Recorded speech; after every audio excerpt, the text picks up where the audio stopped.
Clotheshorse is brought to you with support from the following sustainable brands.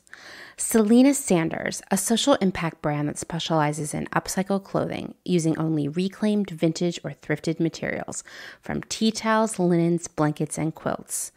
Sustainably crafted in Los Angeles, each piece is designed to last in one's closet for generations to come. Maximum style, minimal carbon footprint. Picnic Wear, a slow fashion brand made by hand in New York City from vintage and deadstock textiles. Picnic Wear strives for minimal waste but maximum authenticity. Future vintage over future garbage. Find Picnic Wear on Instagram at Picnic Wear, and that's Wear, W-E-A-R, and at www.picnicwear.com. No Flight Back Vintage, bringing fun new life to old things. Always using recycled and secondhand materials to make dope-ass shit for dope-ass people. See more on Instagram at No Flight Back Vintage. Shift Clothing out of beautiful Astoria, Oregon, with a focus on natural fibers, simple hardworking designs, and putting fat people first. Discover more at shiftwheeler.com. Late to the Party, creating one-of-a-kind statement clothing from vintage, salvaged, and thrifted textiles. They hope to tap into the dreamy memories we all hold. Floral curtains, a childhood dress, the wallpaper in your best friend's rec room, all while creating modern, sustainable garments that you'll love wearing and have for years to come. Late to the Party is passionate about celebrating and preserving textiles, the memories they hold, and the stories they have yet to tell. Check them out on Instagram at Late to the Party People.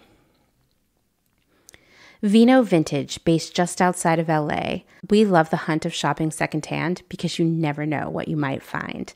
Catch us at flea markets around Southern California by following us on Instagram at vino.vintage so you don't miss our next event. Gabriella Antonis is a visual artist and an ethical trade fashion designer. But Gabriella is also a radical feminist micro-business.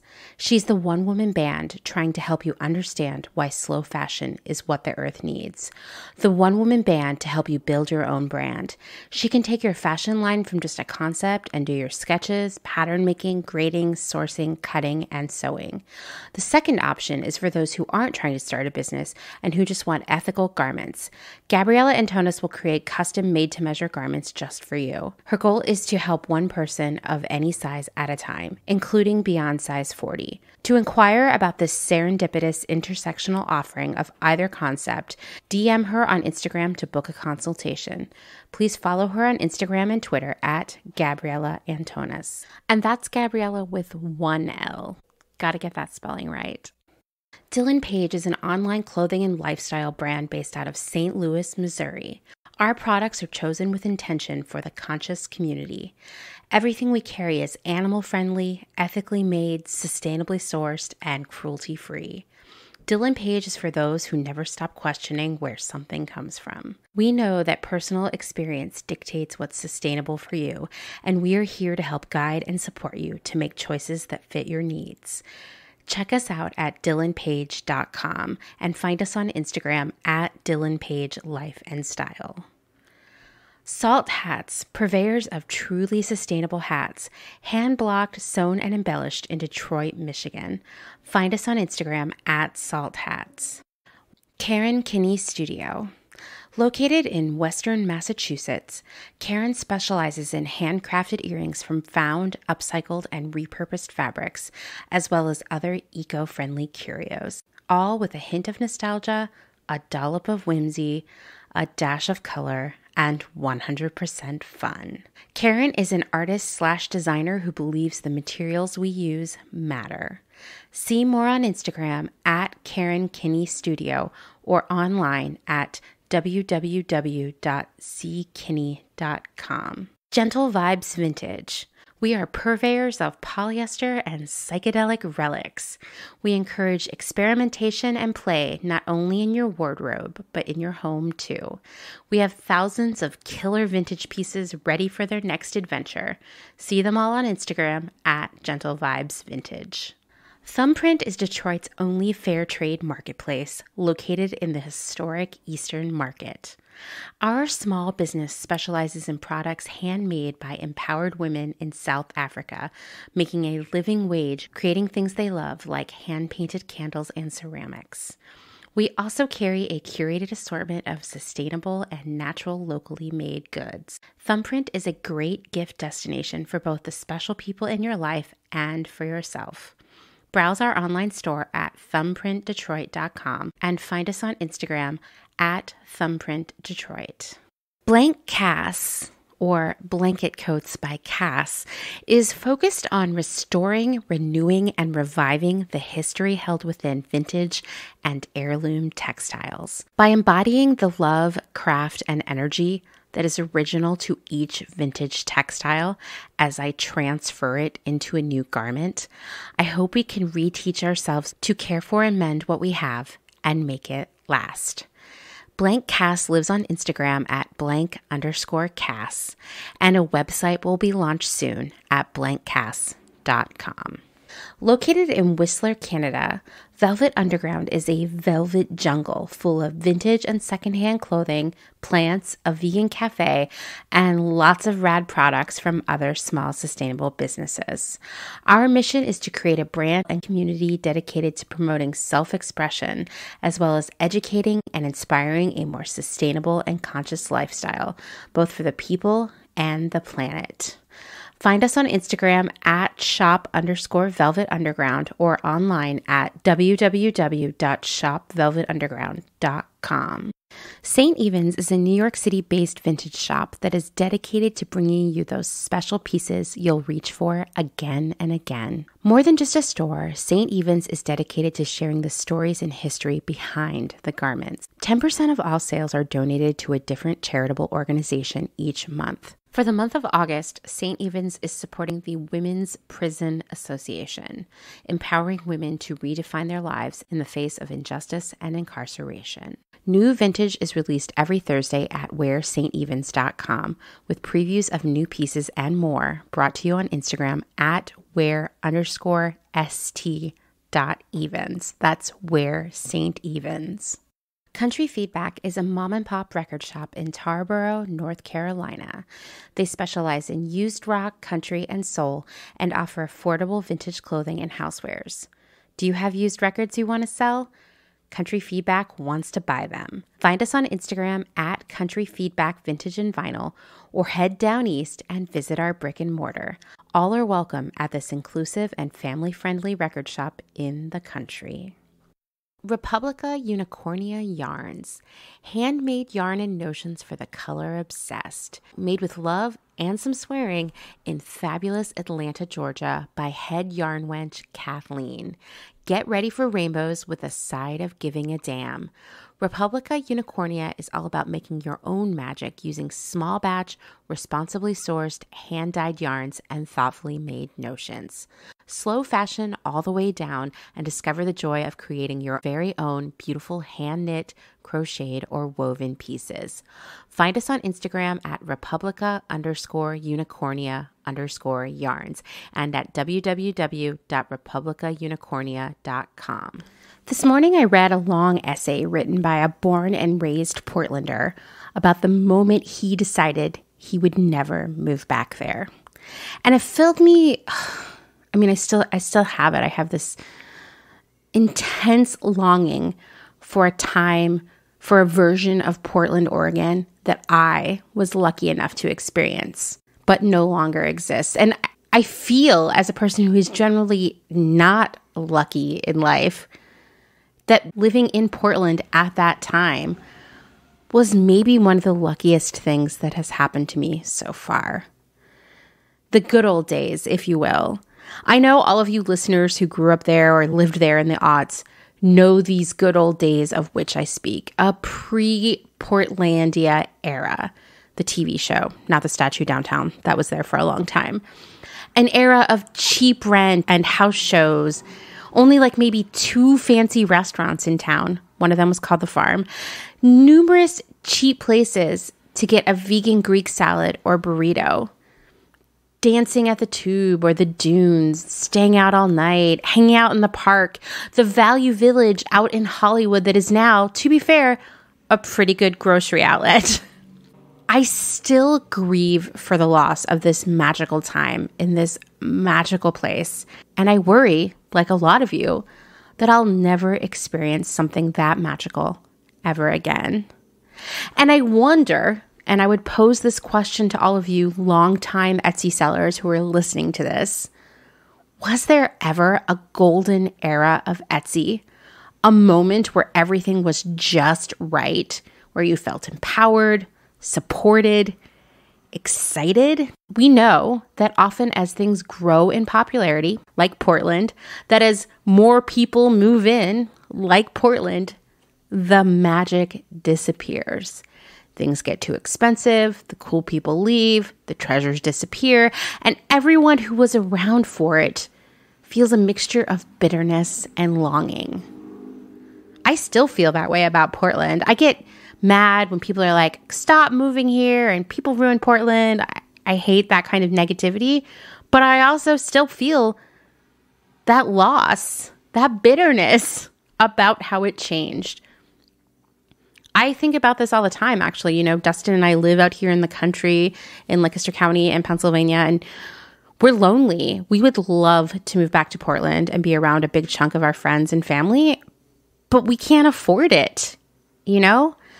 We have been priced out of a place that, at least for me, has become my home in my adult life.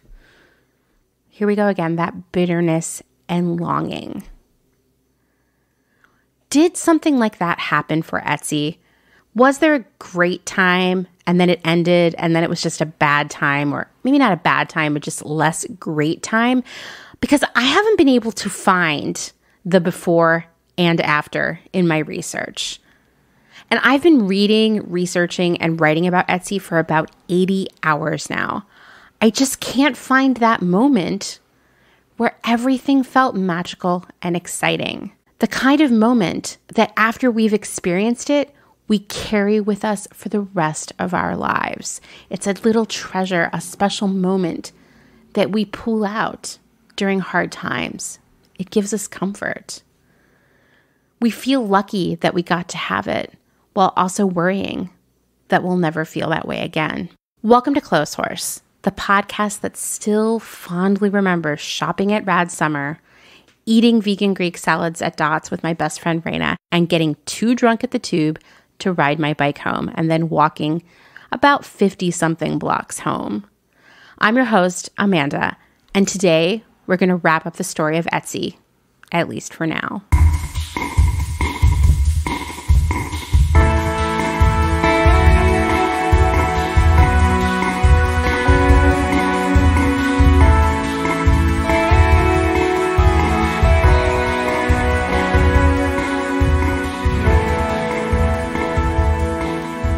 Hi everyone, this is episode 93, the fourth and mostly final installment in the Etsy-sodes series. At the very least, it will be the last one for a bit. I am going to be honest with you. Well, for one, I have already recorded this full episode and edited it in its entirety one time. Unfortunately, something went weird with my computer. It deleted the entire file. I paid $100 that I do not have to have it restored with no luck. And so, wow, I'm going to be really excited to be done with this episode. You know, it's not the first time I've had some level of technological disaster here at Clotheshorse. This one feels the most extreme and the first one that cost me money. But I will say every time something like this happens, the episode turns out better than ever. So buckle in. This is going to be a good one.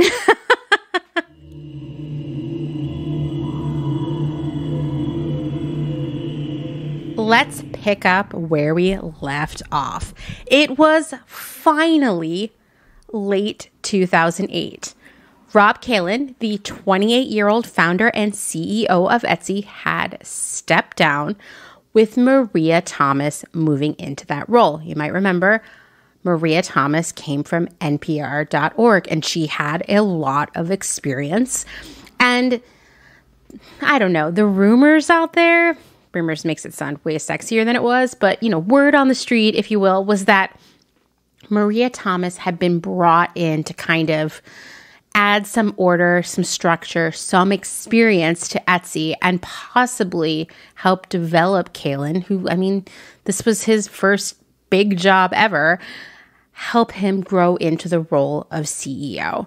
Meanwhile, Kaylin was working on something called Parachute, which was sort of like a business incubator for Etsy sellers.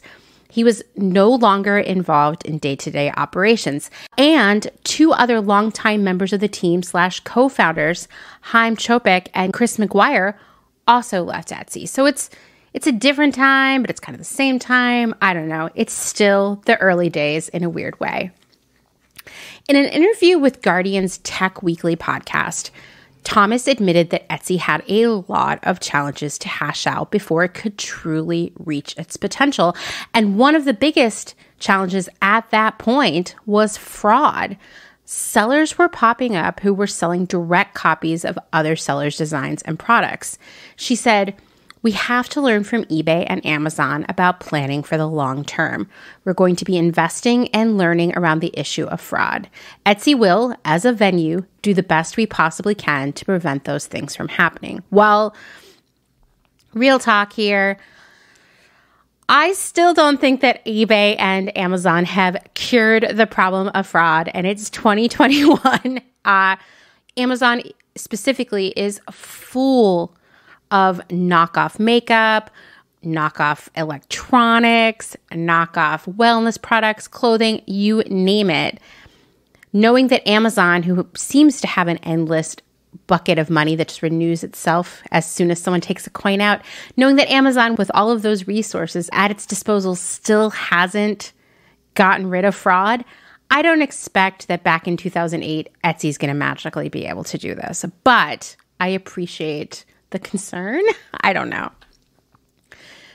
She also admitted that, the site was glitchy. And the customer service was basically non-existent. And the search was horrible, and so on. And to be fair, these kinds of problems are really common with a growing e-commerce company. Literally every startup I have worked for has struggled with a glitchy site, a site that crashes all the time, bad search, awkward, maybe not that great customer service. It all happens because it costs so much money and it takes so much time to fix.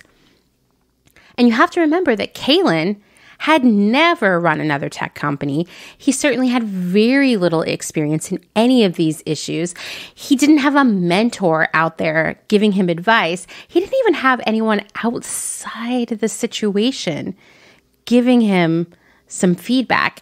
And it's interesting to think about this because I guess you can look back at Kaylin as being one of the first startups of the major startup era. And so there wasn't anyone around who could be like, oh, well, back when my company took VC money, this is what happened. And I wish I would have done this. Now, if this happened now, he would have had all kinds of people to consult about this. So it's still kind of the Wild West. This, what we think of as wild and crazy startup culture, this is what's happening right now at Etsy. Well, not right now in 2021, but in 2008. And Kaylin would tell the Wall Street Journal in 2010, quote, entrepreneurs focus on the plan first, and they have it backwards, in my opinion. His feeling was that the idea was most important, not the plan. And if you had a great idea, everything would fall into place. Well, we can all laugh about that now, but this in 2008, this was the time that things really should have fallen into place. They weren't falling into place, and everything needed to be fixed ASAP if Etsy was going to not only grow its business, but hold on to the sellers and customers that it had. And with more than 1.3 million registered users, it was still a tiny baby in comparison to Etsy, but people were talking about Etsy as a successor to eBay, not even a competitor, just someone who would wipe eBay off the map. So Maria Thomas knew it was time to fix everything. And that would mean making some very important hires.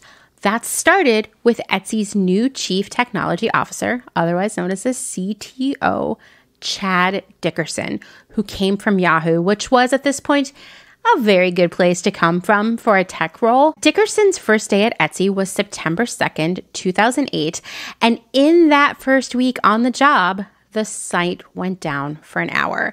And I just have to say, that was not an uncommon thing in 2008. At that time, I was working for a massive retailer, and I swear our site went down for hours or days every couple of months. The internet was just weird and kind of not that great back then, even though we were beginning to rely on it more and more for just about everything. Years later, Dickerson would tell The Cut, no one could tell what was going on, and that was kind of a taste of what was to come. The technology was a mess. Coming into Etsy was like walking into a room full of ticking time bombs, and I had to defuse each one in the right order. So he got to work, and he hired a ton of superstar coders, and they began to fix and improve the site. But let's remember, that costs money. So every person who gets hired to try to fix the website is going to affect Etsy's ability to be profitable, which is something that, of course, all the investors want. At the same time, the investors want the site to grow. The site can't grow without development. It's a tough balance, if there is a balance to be found at all. That said, 2008 ended up being a great year for Etsy. The recession fueled more interest in craft and handmade gifts. We talked about that in the last episode. Lots of vintage sellers moved over to Etsy from eBay. We have to believe that Maria Thomas's leadership had a positive impact on the day-to-day operations of the business and made it more efficient. And certainly, Chad Dickerson's new team of developers and engineers were making the site crash a lot less. And so, Etsy ended up doing more than $87.5 million in sales that year, which sounds impressive, right? Like, please, feel free to give me $87.5 million. But you have to keep in mind that Etsy only pocketed about $3 million of that in the way of its 3.5% commission and listing fees. The rest of that money, rightfully so, belonged to the sellers. And so when you talk about Etsy in terms of its sales, while that is important because that reveals, how many customers there are, how many sellers there are, and just the general growth of Etsy as a brand, it doesn't speak to the real money. So here they are. They've made $3 million on their biggest year yet. But you have to remember that earlier that year, the company had taken out $27 million in investment. So they had a long way to go before they could start making it all worthwhile for the investors. In April of 2009, Etsy seller Susan Schuman, aka Shoe Girl, suggested that all Etsy members unite to collectively promote Etsy on April 24th. This would be called Etsy Day. I know, wild name, wild. Sellers made signs for their cars, left flyers at coffee shops, tweeted a ton, made YouTube videos, put signs on their dogs, and met up at busy intersections to hold up signs. While Etsy was clear to say that this event was not sponsored by Etsy and instead was just a project that was put together by a bunch of really enthusiastic sellers, it certainly promoted participation heavily on its blog, saying things like, "We here at Etsy love you for working together to create a really exciting opportunity for us all. We will be reporting the guerrilla marketing on Friday, and we challenge you, buyer, seller, or fan, to shout Etsy from the rooftops. Get the Etsy name out there in the brightest, sparkliest, boldest way you can think of. We'll be highlighting the funniest, weirdest, most attention-grabbing efforts here on Etsy's blog and on our social networks like our Facebook page and Twitter, and we'll make sure to link back to you." I mean, okay, technically you're not requiring it, or I don't know. Technically, you're not executing it, but you are so much promoting it, And you make it feel like if you love Etsy, which of course if you're selling on there, you want everyone to believe you love Etsy, you're going to participate in this, right? And a recurring theme that we're going to keep coming back to that we touched on in the previous episode was that there was a feeling from the sellers community that there was a lot of retaliation when someone was critical of Etsy. There was a lot of favoritism. Knowing that, selling in that environment, participating in that community, you hear, or I guess read something like this from Etsy, and you know that you will be participating in that. Overall, this action did seem to drive new visitors to the site because traffic to Etsy increased 40% on Etsy Day. What is interesting to me, well, there are actually a lot of things that are interesting about this to me, is that Susan Schumann, the Etsy seller who created this idea, is no longer selling on Etsy, nor is her husband. And based on what I can see from their Etsy shops, it seems like it's been a really long time. Okay, remember Etsy Bitch, the blog created by Etsy sellers who wanted a place to vent and discuss their frustrations about Etsy without dealing with the censorship and retaliation that was happening in the Etsy forums? Well, Etsy Bitch's post about Etsy Day was called Etsy Day, oh no, more free labor, and went on to say, quote, "We don't really care where the idea for Etsy Day came from. It's the whole idea that Etsy is sponsoring and promoting another push for sellers to do more free marketing for Etsy without getting anything back. It's just more of the same. Many sellers have already been marketing Etsy for free for 4 years already." And it's important to mention this again. Etsy was still not providing marketing and advertising. And so essentially all you really got as a seller was a place to sell your stuff and, appear in the searches run by random customers. But the search was kind of crappy. The website was unpredictable. And so you can see why Etsy Bitch existed in the first place, because many sellers felt as if they were doing the marketing themselves, and yet they were just paying for, I guess, the privilege to have their stuff available for purchase on Etsy.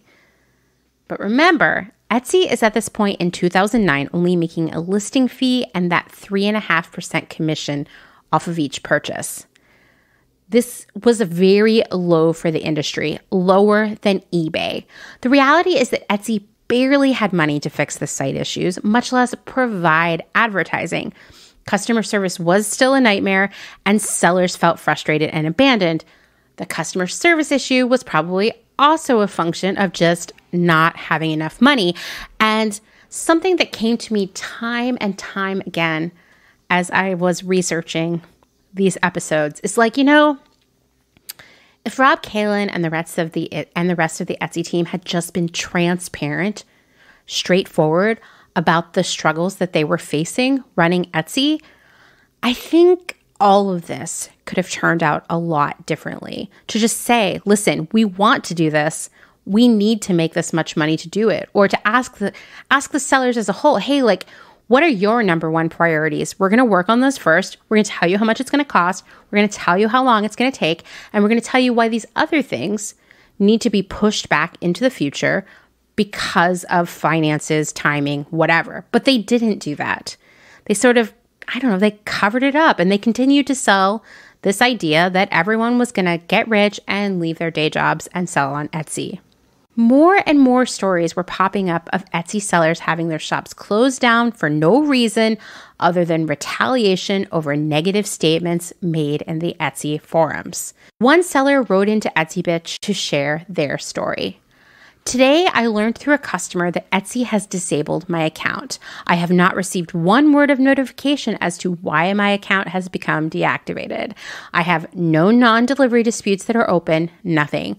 I emailed Etsy only to find out that my account was deactivated because of my affiliation, meaning she helped me set up my store with another Etsy member who had a personal falling out with Etsy. Now, what right does Etsy have to terminate my account privileges without my knowledge just because I'd gotten help from a family friend who no longer has a relationship with Etsy? Basically, this person's shop was disabled because they had help setting up their shop from someone else who Etsy had banned. I'm like, is that even legal? And when you hear this kind of stuff, and trust me, the internet of this era and for the next few years is filled with stories like this involving Etsy. Going back to the idea of Etsy Day, knowing that this kind of favoritism and retaliation exists within the Etsy staff, every seller is going to be out there promoting Etsy Day because they don't want to lose their chance. In response, Etsy Bitch said they seem to be shutting down sellers with a history of asking questions and not offering reasons why they were shut down. Instead, they receive an uninformative form letter, if anything. Every week, we hear of another one. Voices that called out for Etsy to straighten up and behave like a company and not a clique of vengeful children are vanishing faster and faster. Now they're dipping into the friends of our enemies level and closing them down. I'm just going to jump in here and say that I received multiple messages from various members of our community about being banned over weird stuff or nothing at all as recently as last year, with little to no help from Etsy.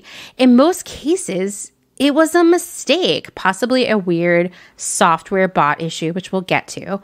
And yet Etsy was unwilling to reinstate stores. One seller was booted from the site, ostensibly for selling knockoffs. She wasn't.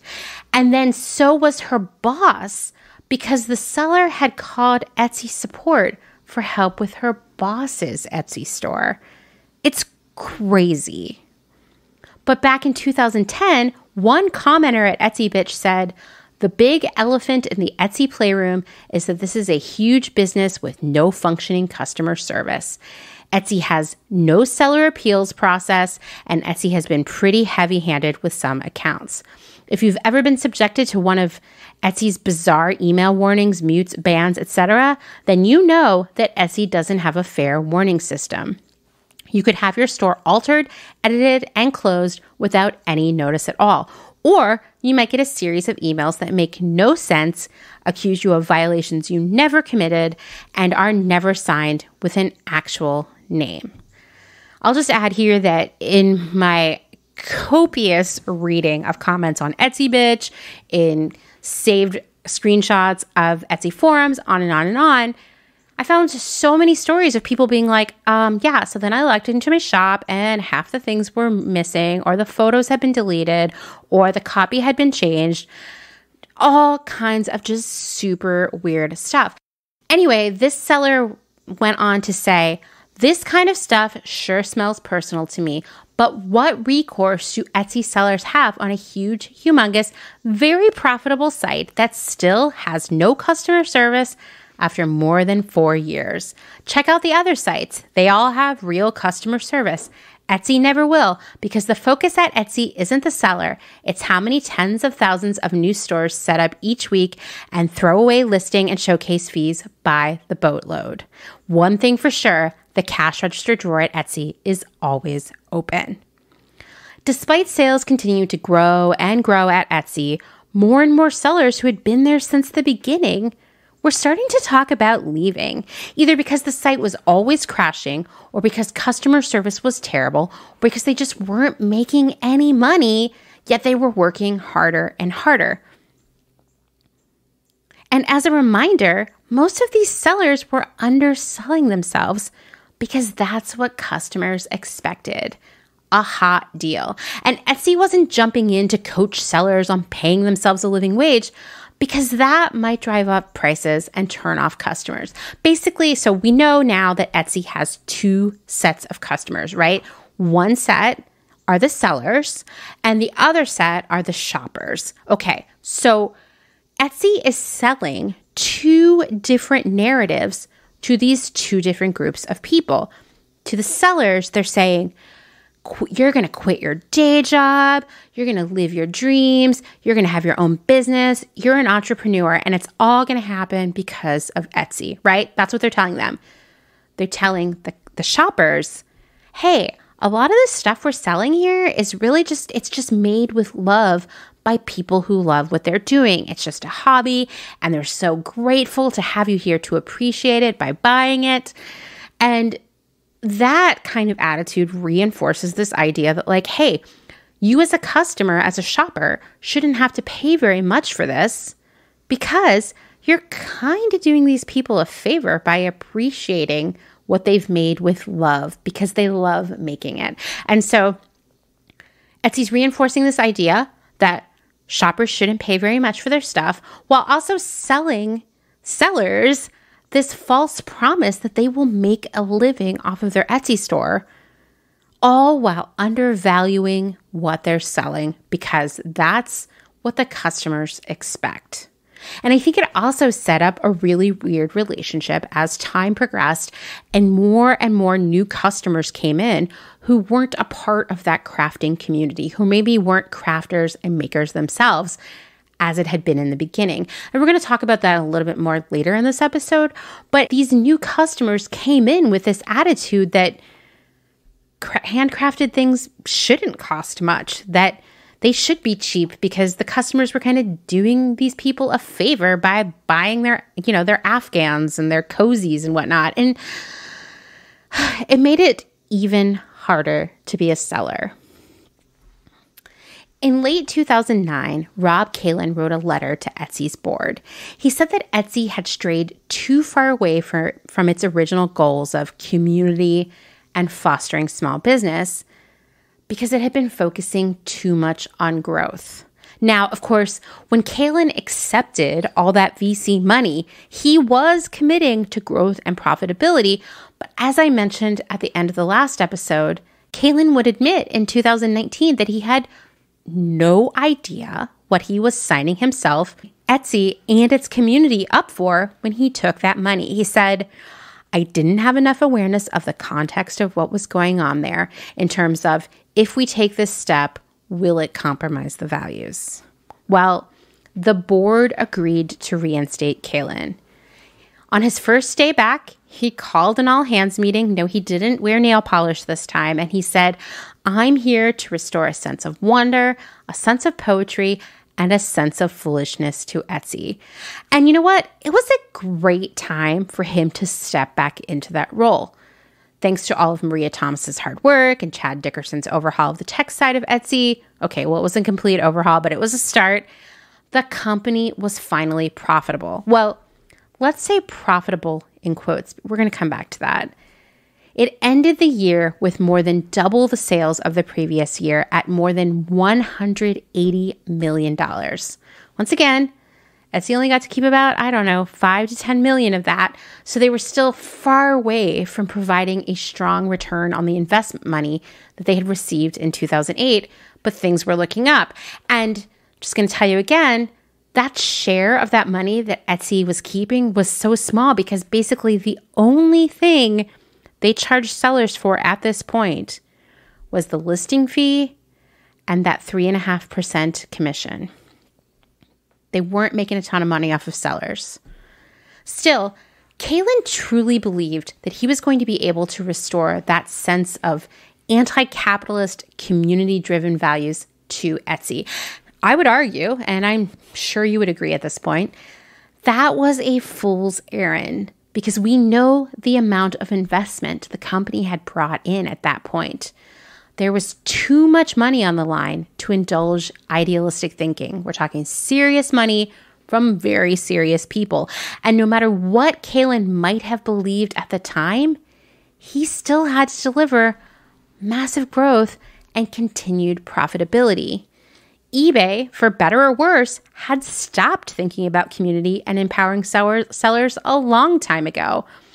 Etsy would have to do the same if it really wanted to be the new eBay. And I'm not saying that I think Kalin wanted Etsy to be the new eBay, but the investors definitely wanted Etsy to be the new eBay. So we're already seeing this disconnect. I mean, it always existed, but I feel like it's starting to become clearer and bigger.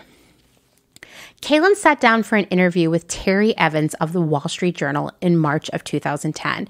And I have to say, I found him very likable in this interview. He feels sincere. He feels like someone I could talk to about a lot of things.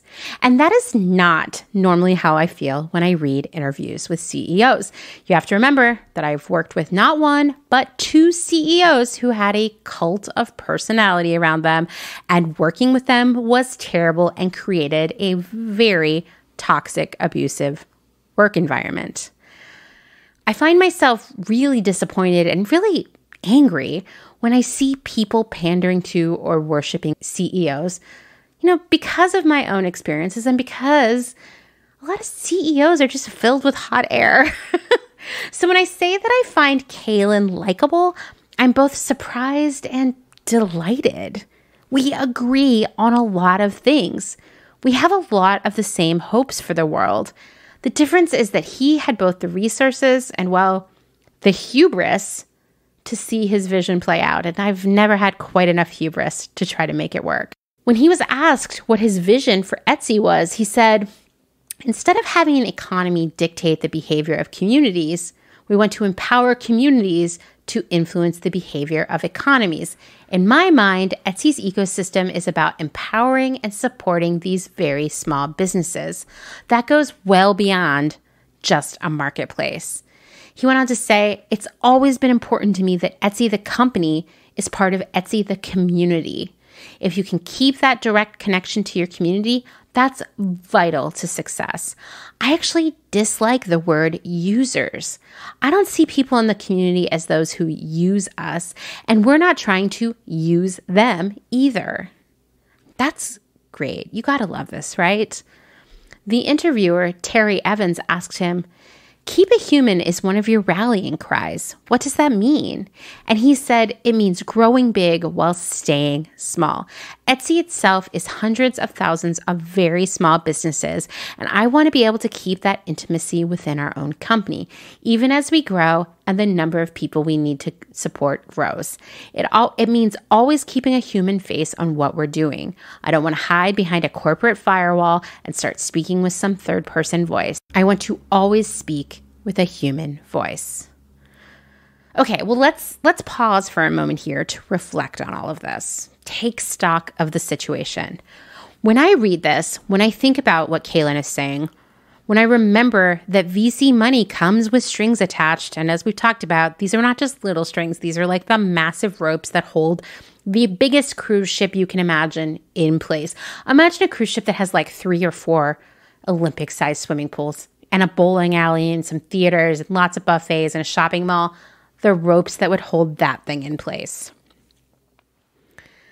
And so all of these warm and fuzzy ideas like community and humanity and empowering small business, they are deprioritized by those cruise ship size ropes that come with that VC money. And you know what? When I think about that, I get depressed, like really depressed, because I love what Kaylin is saying here. And I want this platform, the one he's describing, to exist. I want an Etsy that is all about community and empowerment, that prioritizes mentoring and supporting its sellers more than bringing in new shoppers.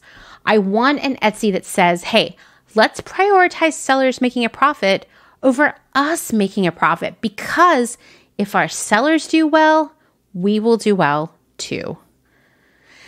And as I reconsider everything that Kaylin said to the Wall Street Journal, as I imagine a version of Etsy that truly embodies these values, this version of Etsy that I love, well, I know there is no way in hell that Rob Kaylin is a part of today's Etsy, the Etsy that we know in 2021.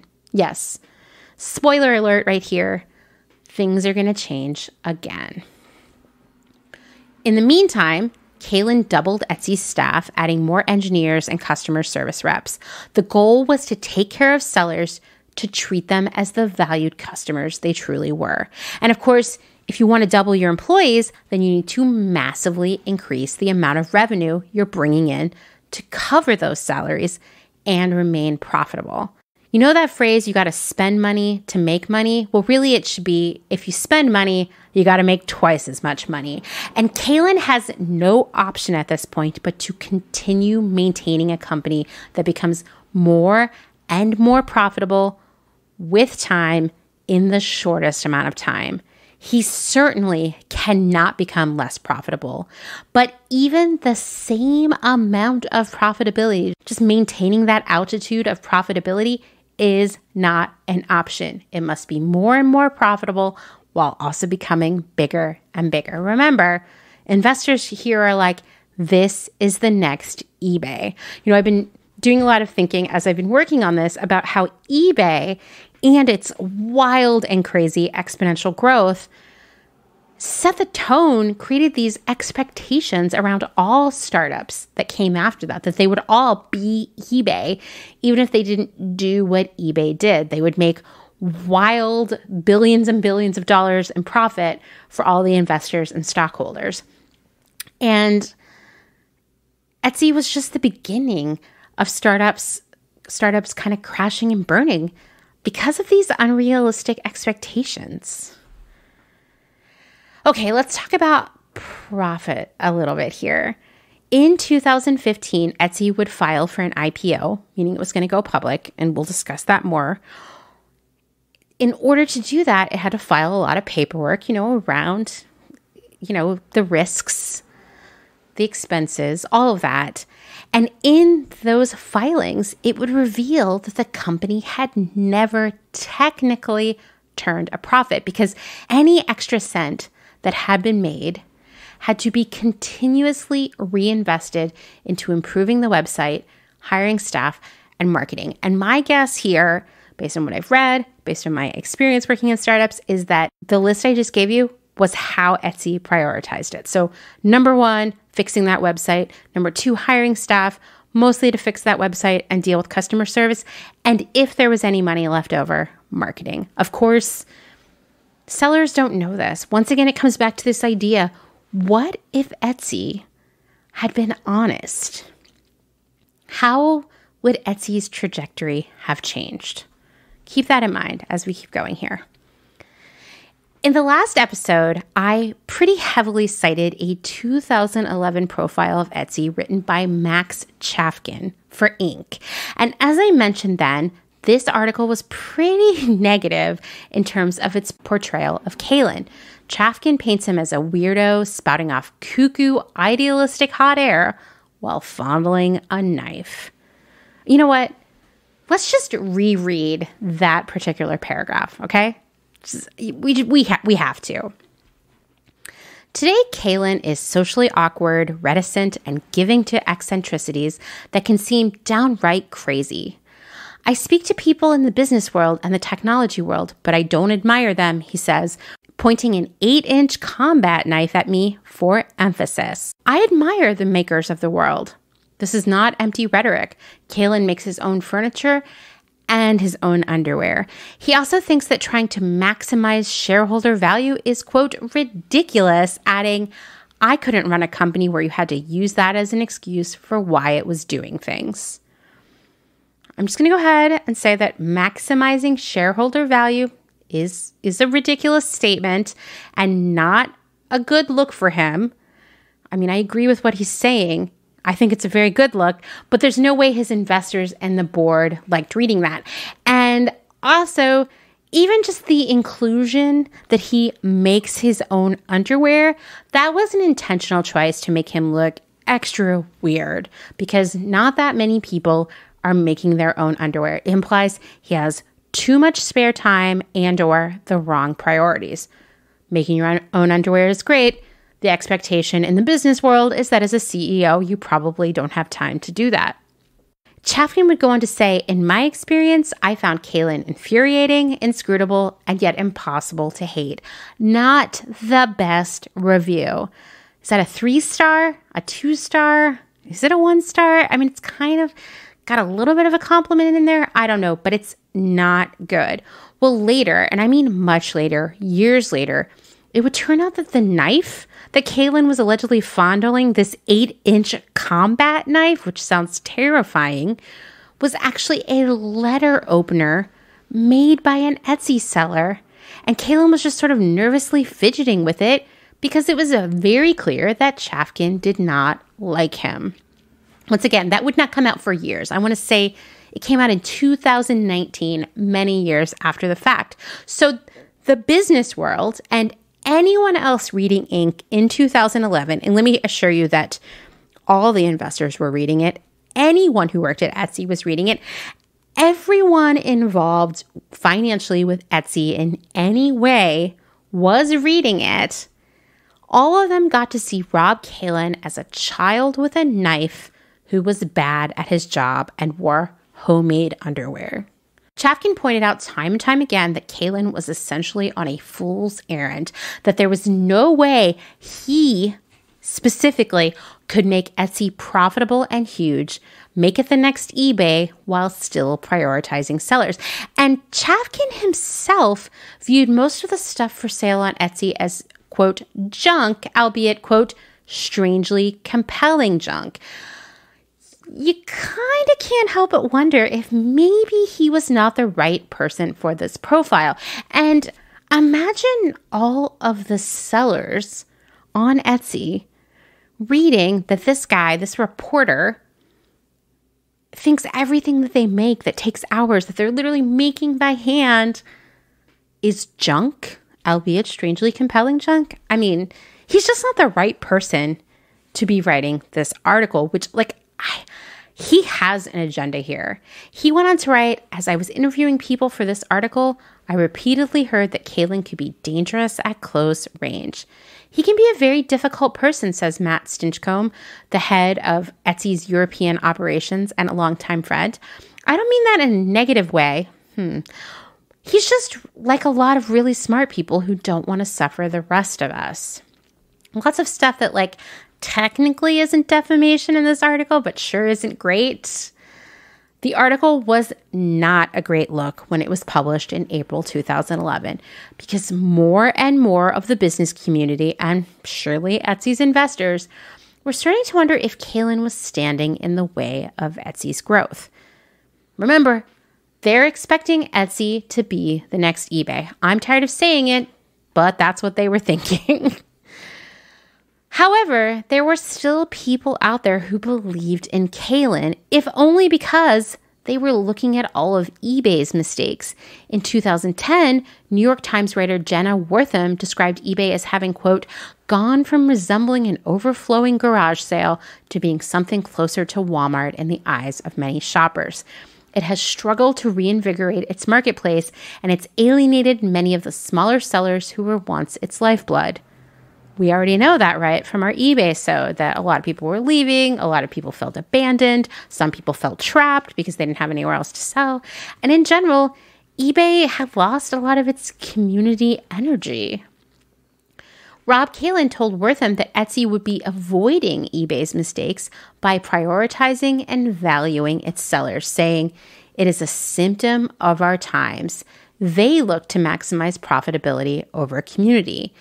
He went on to say, it's not just you are what you eat anymore, you are what you buy, and these things define you. Still, for the most part, 2011 was a weird year at Etsy. For one, there was that ink profile painting Kaylin as a difficult, knife-wielding hot mess.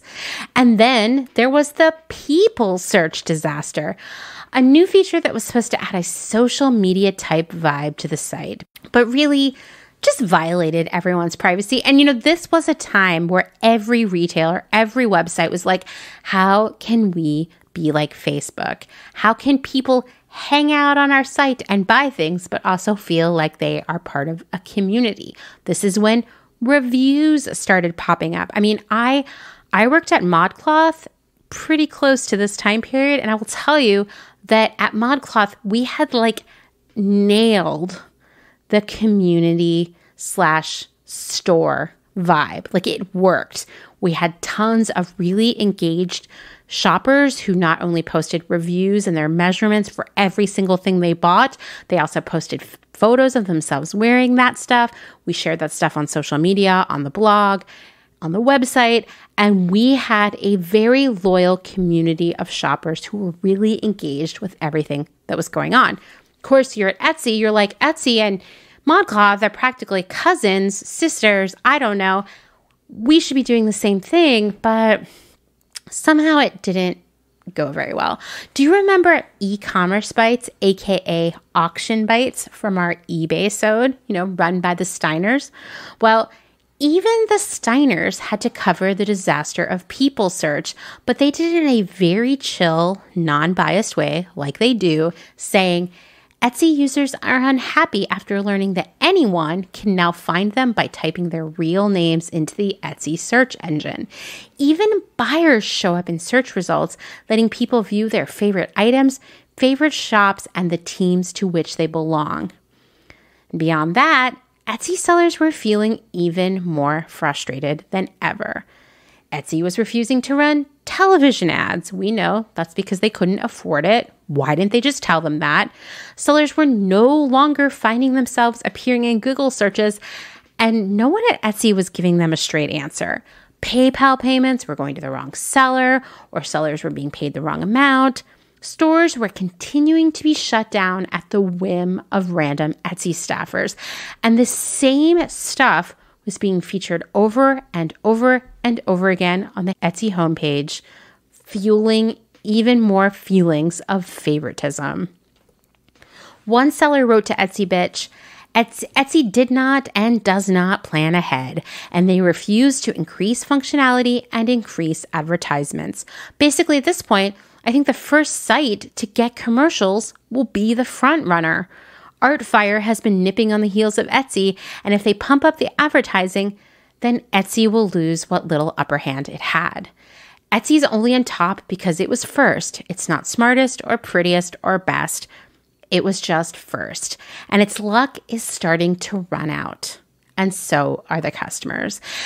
These kinds of sentiments were everywhere, and they were becoming more and more noticeable. Any person, whether they worked for Etsy, worked for one of the investment firms, or just were a customer, could go read Etsy Bitch or Google Etsy and find this content. It was moving more and more to sort of like the front page of the internet.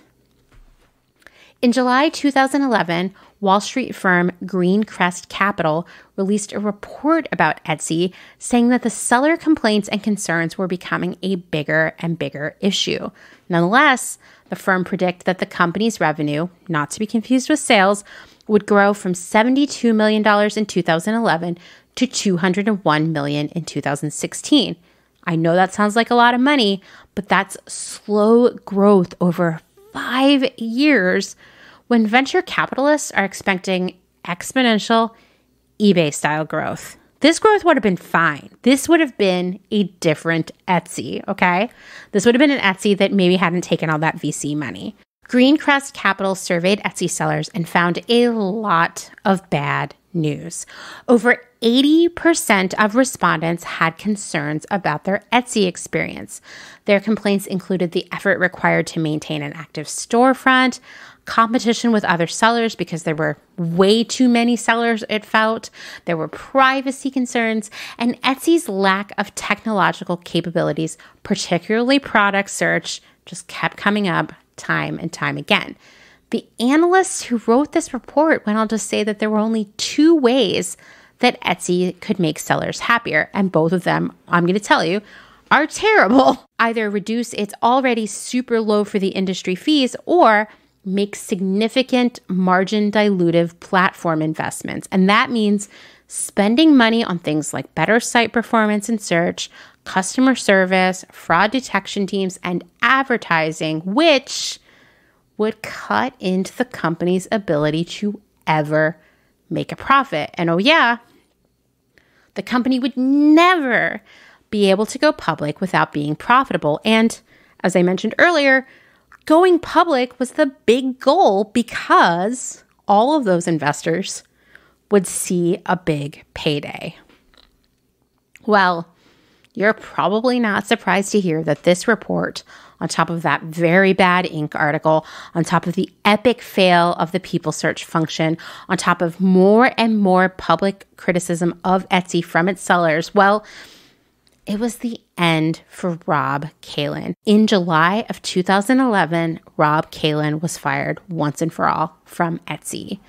He would later describe that year as hurting like hell, and he would tell Vox, after clearing up, that he was not brandishing a knife, but an artisan-made letter opener. He would say, "It felt like my life's work was being taken away from me. But looking back, I'm glad that it happened. Making incremental improvements to a publicly traded company is not my bailiwick. That's not what I would have been the best at anyways." Etsy Bitch would take a particularly bitter and cruel final jab at Kalin, saying, "Up until now, it's been Kalin's little fiefdom run by himself and his protected inner circle of hipster trolls who seem to not only be untouchable, but unpublishable.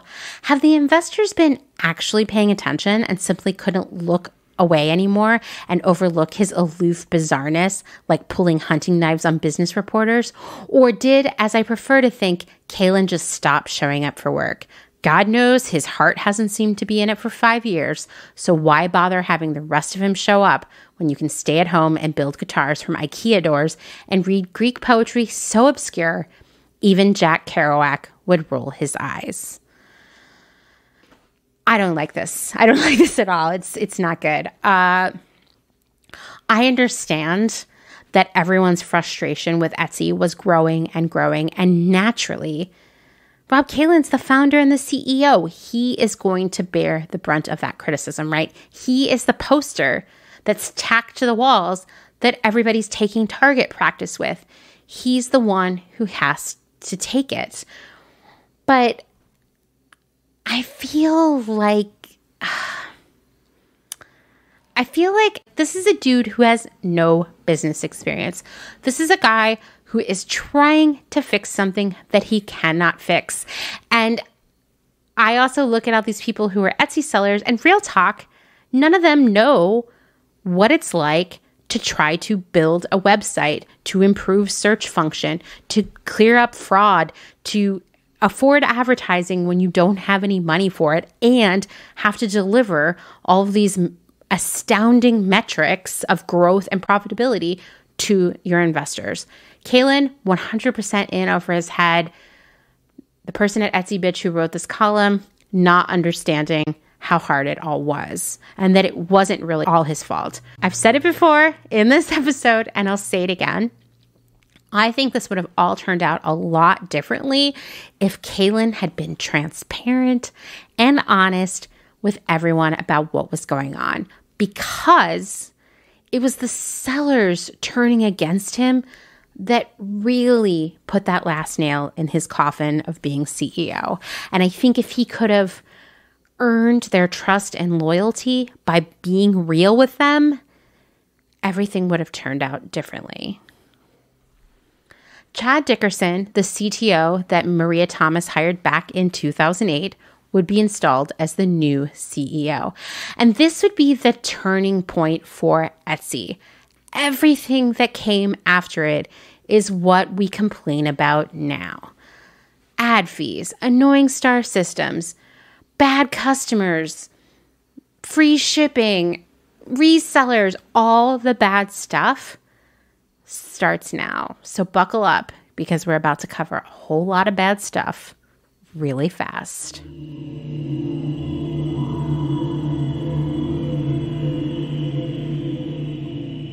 Chad Dickerson took over the reins of Etsy, and to be honest, for a while, nothing really seemed different. He released a statement on the blog, as they always were doing over at Etsy, with a lot of talk about community and empowering sellers, all the usual stuff. He promised that search would be improved, but no one shared a plan or a timeline for this. He vowed that more customers would come to the site. Once again, no plan, no timeline, and there would be a new seller happiness team. According to Dickerson's statement on the Etsy blog, This new team will include people from all over the company with a focus on making running your shops on Etsy both delightful and rewarding. We'll be engaging with the seller community more publicly and more deeply with a unified cross-disciplinary effort from teams across the entire company. The first task of the seller happiness team is determining how we will measure happiness in the seller community so we can set a baseline for how we're doing and then improve upon it. Well, so many feelings here. For one, is it just me, or does this remind you of certain jobs you've had where you've had to take like an annual or biannual or quarterly employee happiness survey, or I don't know what it's called. You would score things, talk about pain points, that kind of thing. And then you would feel like nothing ever happened after you did that. At one of my jobs, we did these surveys, and as a management level employee, I would have to go to meetings where we would review all the scores, the metrics. We would set goals for improving these scores in the future. But ultimately, like taking someone's feelings and turning them into a number, it's kind of a doomed project to a certain extent, right? So that's one weird thing there, that we're trying to score, to put a number on seller happiness. Also, just going to say here, Chad Dickerson is smart because he knows that one of the major reasons that Rob Kalin was ousted was that the sellers were revolting. They were leaving the site. They were being very loud about it. And, the financial community got wind of it. It was a bad look. So Chad Dickerson knows he has to make those sellers happy. Well, overall, though, this whole thing sounds like a lot of bland, meaningless corporate speak. Etsy Bitch, in one of its final posts, would call it the ridiculousness of a seller happiness team that included no actual sellers. Did you catch that when I was reading it? It was people from across the company. Etsy Bitch asked, how does Etsy propose to determine and measure seller happiness if it continues to ignore what sellers have been saying in the forums for years? Well, I will tell you, Etsy Bitch, based on my experience, they were going to have you all take a survey where you scored different feelings between 1 and 5 or 1 and 10. They were going to add it all up and hit a score and then try to improve it. And is that the best way to go? I'm not saying it is. I just know that's how these things work. Etsy Bitch went on to say, does engaging with the seller community come after locking threads with the public spanking? After sellers are muted, banned, and perma-muted? After Etsy publishes an entire page of all the ways Etsy plans to continue silencing sellers it doesn't like?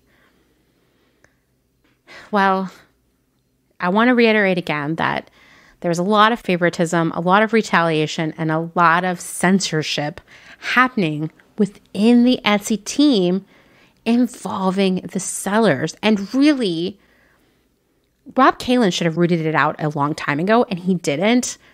Chad Dickerson should have fixed that because I never, ever saw anything about it getting better.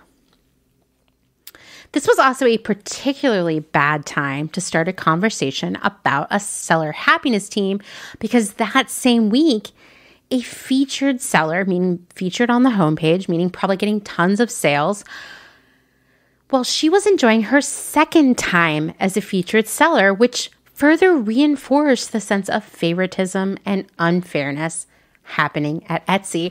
And do you remember the first episode when I talked about Yoku and how I'd done that collaboration with her at one of my jobs? Her name was brought up repeatedly in some of these Etsy Bitch forums as a seller who experienced a lot of favoritism.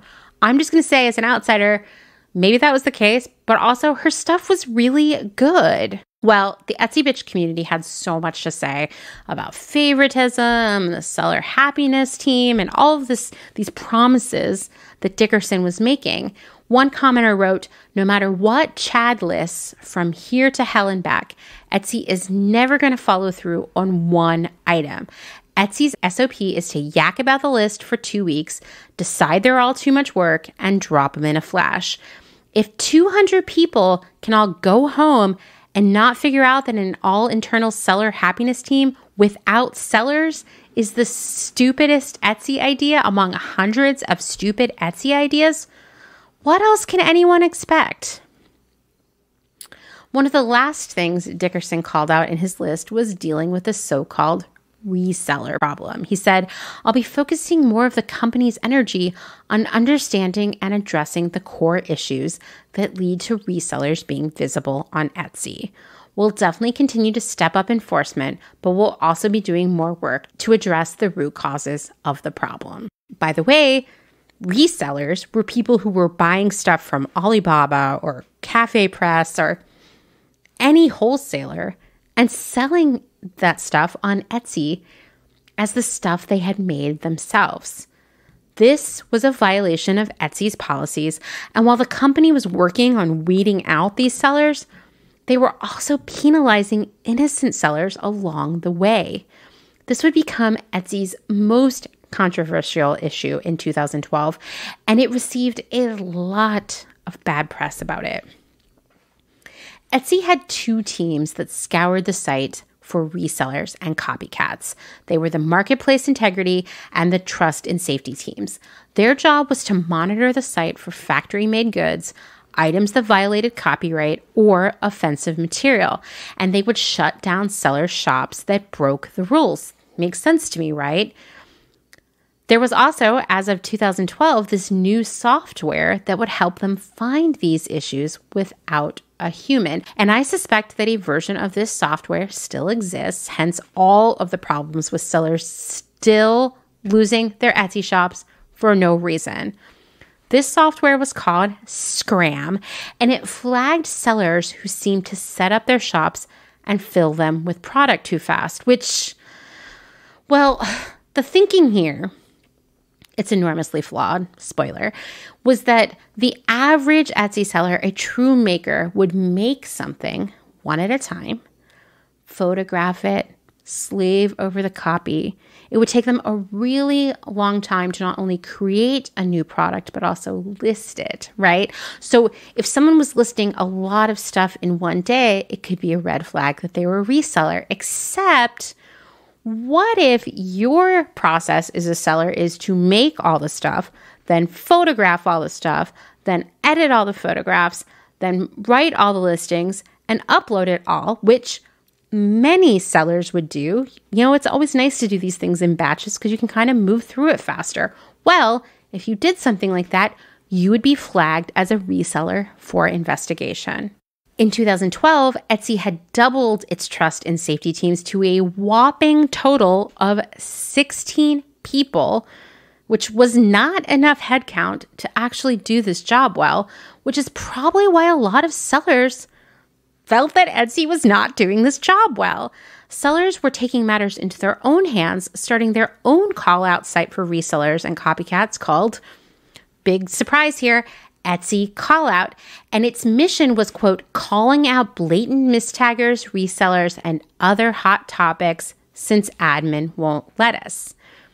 Etsy seller Jamie Core told the Wall Street Journal in 2012 about her own experience hearing from these Etsy police. The company sent her an email with a long survey asking her about her items for sale, specifically a soy strawberry candle. The survey requested the names and ages of anyone working with her in her candle making business and for step-by-step photos of her production process. I was flipping out, she said. About 2 hours after she sent in the photos and the answers, Etsy responded by email, "Thanks for being a part of the Etsy community." And they didn't close her shop. She did not know why her candles were flagged. The Wall Street Journal reached out to Etsy for comment, and Julian Wong, a member of the Etsy integrity and safety team, said, "We open up dialogues with sellers, and in most instances, well over 80%, they result in outcomes like Jamie's. Other sellers would find their stores suspended because they were shipping from a different address than their home address, which makes perfect sense if you're, shipping from work because you haven't quite yet had the luxury of quitting your day job. Or maybe you've rented out a studio and you ship from there. Or maybe You just don't want rando Etsy customers to know where you live. If you shipped from a different address, your account would be suspended or go into review. Etsy told the Wall Street Journal that about 1,300 of its sellers were flagging suspected items each week for review. Once again, another example of Etsy sellers having to take on extra labor that was not their job. But the Etsy team itself just wasn't catching this stuff. And while 1,300 sounds like a lot, it was only 0.5% of total active listings. Yet, even that is way too much work for 16 people. So what was happening? Things were falling through the cracks. Don't forget that Scram was also flagging stuff that the team needed to investigate. So often they couldn't get back to sellers and be like, okay, everything's fine, or explain what was going on or anything like that. And on top of that, they would just miss a lot of things that should have been pulled from the site. Despite Etsy's public commitment to stopping resellers, it was still happening. And Chad Dickerson received a ton of heat when someone discovered that his public list of favorite items for sale on Etsy included a mass-produced robot watch that had literally sold thousands of units. Another now famous incident involved a furniture maker that Etsy profiled on its blog as an Etsy success story. This furniture maker was called Ecologia Malibu. In record time after this blog post made its first appearance, the internet, led by another blog, Regretsy, discovered that the woman shown in the Etsy profile, she was sketching designs in her dreamy Malibu studio. Well, she was actually a distributor for a manufacturer in Indonesia. She wasn't making shit, if you will. Photos surfaced of laborers literally building the furniture she was claiming to make herself. In record time, Etsy rebranded her as a collective and closed the comments on the blog post. Well, this only infuriated sellers more. A Change.org petition popped up demanding that Etsy take a stand once and for all against resellers, saying, "For a long time, Etsy members have been frustrated by the lack of response from Etsy when flagging obvious resellers.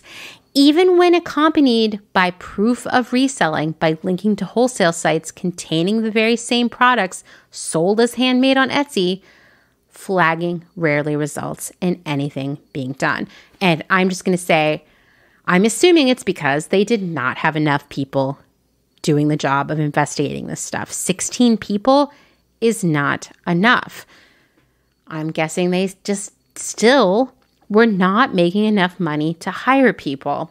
Despite all of this drama in 2012, Dickerson and Etsy were still able to raise another $40 million in investment, pledging to grow the international business and continue to improve functionality with that money. Of course, bringing in even more investment meant that growth and profitability were even more important and must happen aggressively and faster than ever. Ironically, that same year, Etsy became a B Corp, meaning that its corporate goals must include having a positive impact on society and the environment. That's a very shorthand way of breaking it down, but trust me, it's a lot of work. It's achievable, especially if you are at the level Etsy is at. And it's an important distinction to have as a brand like Etsy. However, Etsy would lose that certification in 2017 because the policies and structures required to qualify as a B Corp were holding back its growth.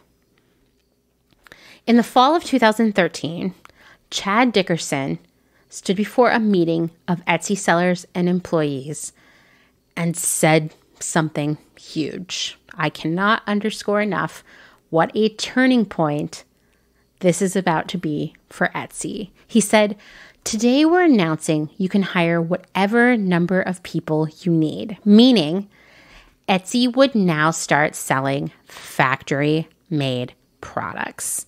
When this new manufacturing initiative was rolled out to everyone via a video chat, Heather Jassy, who is the SVP of Members and Community, that's who was leading the conference, described it as, quote, "one of the most stressful days of my life." Etsy spun it as a great opportunity for sellers to now finally, for real this time, quit their day jobs and do what they loved by paying someone else to make stuff for them. And it made a show of bringing in retailers like Macy's who were planning to buy tons and tons of Etsy-made products at wholesale. As you may have imagined or may recall, this whole thing did not go over well. Furthermore, Etsy wouldn't be monitoring who was making this stuff for the sellers. It was up for these sellers, who I want to remind you have no experience in manufacturing, in supply chain, in auditing factories. It was their job to go out and find and vet factories to make that stuff for them. Dickerson was just like, hey, we hope that Etsy sellers naturally have the ethics to work with factories who treat their workers well, etc. But it wasn't Etsy's business. Etsy wasn't getting involved in ethical manufacturing or ensuring that it happened at all, which, think of how many times in this series we've compared Etsy to Walmart and how Etsy was supposed to be the antidote to Walmart. Don't worry, there'll be more of that coming up too.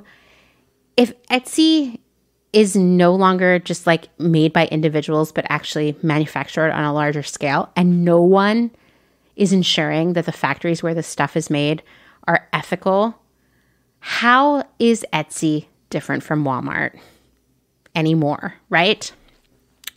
Just put a pin in that.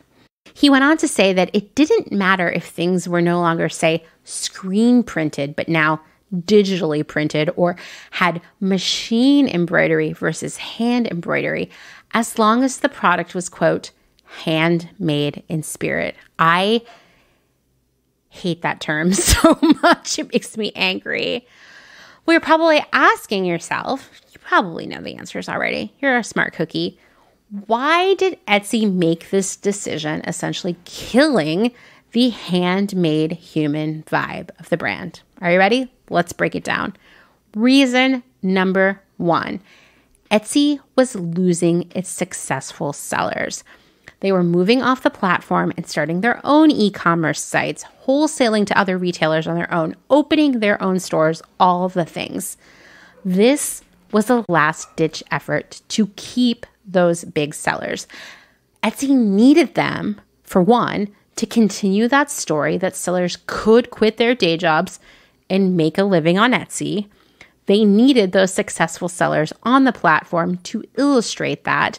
And 2, they needed those listing fees and commissions from those successful sellers to keep the company going, because the line between successful seller on Etsy and just the average seller on Etsy, they were so far apart in terms of the money they were making and the amount of stuff they were selling, and therefore the amount of money they were giving to Etsy. Etsy needed their money.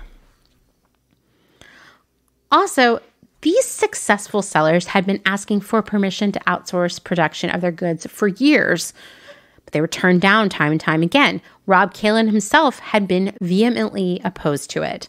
But the reality was that any successful seller had left Etsy long ago, maybe for this reason, maybe because it was just easier to go out on their own, and they really had no use for a site that was so controlling, so censoring, and offered little value in return for its fees and policies. Reason number 2, Etsy was hitting a ceiling in terms of growth. Think about it. There are only so many makers, so many vintage sellers out there, and we already know that sellers were getting burned out or leaving the site because of its policies. And so there weren't many new people to bring into the fold. You need the sellers to attract the shoppers. Etsy was promising massive growth to its investors. Beyond promising it even, they were required to deliver it, and it just couldn't happen with its current seller base, which leads me to reason number 3.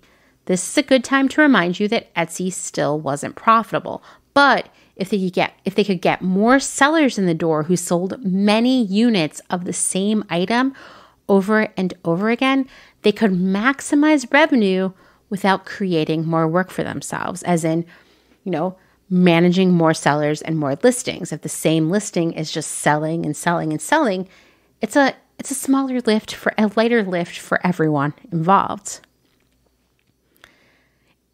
In plain and simple terms, Etsy's future, its required exponential growth, its mandatory profitability, that return on all of its investors' money, it relied on selling a shit ton of stuff. And that could never happen when it was all handmade. Makers only had so many hours in a day, and that wasn't enough to grow Etsy in the way it needed. And analysts had been calling this out for years, that there was a low ceiling on the size of business you could have with handmade stuff. This policy change was only a matter of time. Ultimately, only about 6% of existing eBay sellers began to outsource manufacturing, or at least hire people to help them after this policy change. It was not the huge shift that Dickerson was hoping for, but what did happen is tons more sellers appeared on the platform, this time reselling stuff from Alibaba or other cheap e-commerce sites for prices that were lower than those of any of the other handmade stuff available on Etsy. And guess what happened? More and more sellers felt alienated and left. In 2015, Etsy seller Grace Dobush wrote a great piece for Wired called How Etsy Alienated Its Crafters and Lost Its Soul, where she explained why she had closed her Etsy store. And I'll share a link to this in the show notes because it's really good piece. She left because of the resellers, the pressure to price as cheaply as possible, and because it was just too easy to get lost in the other tens of thousands of items on the site. And she said, quote, "At its outset, Etsy was a powerful tool for makers by makers. We were a bunch of Davids fighting back against the big box Goliaths with artisanal slingshots. Founder Rob Kalin came through the same online craft forums that me and my crafty cohorts did, and we were making a revolution. In the past few years, it's become apparent that Etsy is the Goliath. Indie Craft's whole purpose from the outset was to meet your makers and consume conscientiously. Now, when you ask your friend where they got that cool Weekend at Bernie's cross-stitch sampler, they'll tell you, I bought it from Etsy. The maker's identity is secondary, if noted at all." She went on to say, "I'm not pessimistic about handmade culture at large. Maker culture is thriving independently of Etsy, and it's easier than ever for crafters to run independent online stores. I prefer to sell my wares and buy my presents at local indie craft markets and in curated brick and mortar shops that reflect the flavor of their communities and encourage real relationships between makers and buyers. The bottom line is this: Etsy needs crafters more than crafters need Etsy." Well, it comes as no surprise, because I've told you this 10 times already, that in 2015, Etsy went public. This had always been the goal. This would be the big payday for all those investors. And the company's offering of about 16.7 million shares raised $267 million after it was priced at the top end of the expected range of $14 to $16. None of this was shocking or disappointing. I mean, at this point, Etsy had 28 million items for sale on its site. What is interesting is that I found out that Rob Kalin only made about $2.5 to $3 million off of this whole thing. Now, I would love to receive $2.5 to $3 million, but let's think about, he founded Etsy. It was his idea. But over time, his ownership of the company was diluted over and over again as the company brought in more investment. And I'm sure no one was giving him great advice on how to maintain his piece of the pie. it's a lot of money, right? $2 to $3 million, but that's not like set for life money. And it seems that if you start something like Etsy, you should be set for life. It's like, take that and then also realize that his vision for Etsy, that it would be all about community and fostering small business and sort of being anti-capitalist and capitalist at the same time, all of this stuff disappeared. And Etsy over time was none of those things. It's like adding insult to injury. I mean, we can look back at all this and we can see that it is very clear that the company had lost its way a long time ago, or at least its original values and community in exchange for all that growth. And I don't know when it happened. Did it happen when they accepted the first round of money? Did it happen when Kaylin was asked to leave the first time or the second time? Was it when Dickerson decided you could start manufacturing things for Etsy? I'm not really sure. But even in 2015, when Etsy went public, it was so far away from where it had begun. And this is my opinion, in a good way. And I know a lot of sellers felt the same way.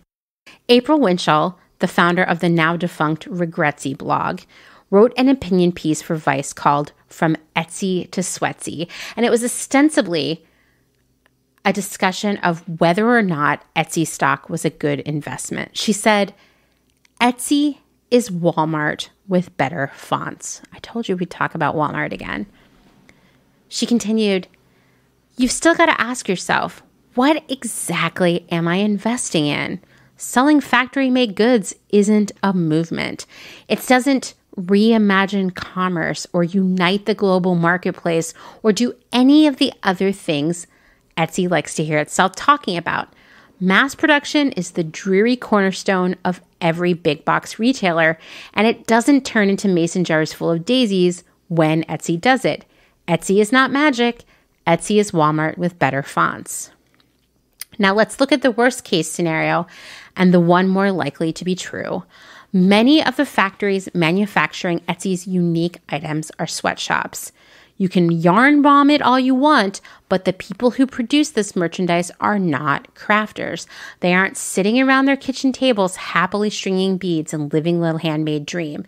They are impoverished people in third world countries forced to work in terrible conditions.